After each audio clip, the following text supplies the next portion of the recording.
Dina keterangan hadis qudsi Allah ngadawuh, ya ibadi kullukum ja'i'un illa man at'amtuhu.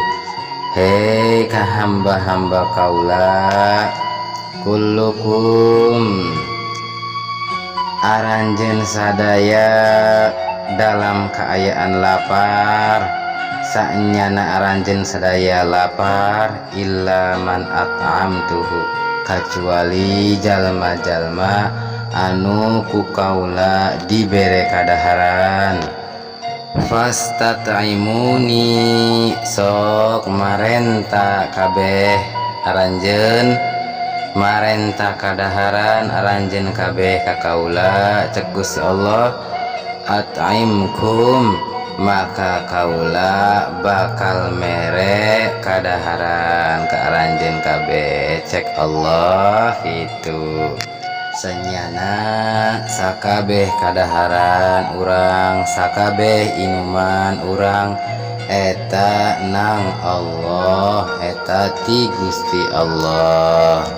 Sing hade kadaharan anu enak, inuman anu enak, eta kabeh ti Allah.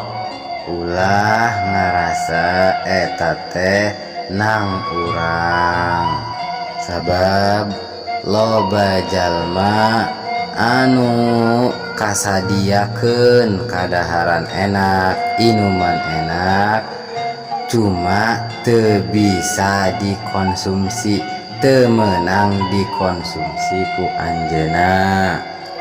Eta oge nyirikeun bahwa nu mere jeung nu teu mere kadaharan eta kahendak Allah, nu ngeunahna boh nu teu ngeunahna. Mata geura parenta kadaharan inuman ka Allah, supaya Allah mere kanikmatan dahar, kanikmatan nginum ka diri urang, terutama mah sehat.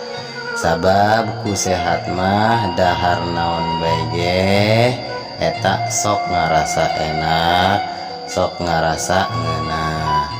Bahkan orang bisa dahar, orang bisa nginum oge eta teh nang kudrot irodat, nang izina Gusti Allah anu boganya ka urang, nu mata kedah di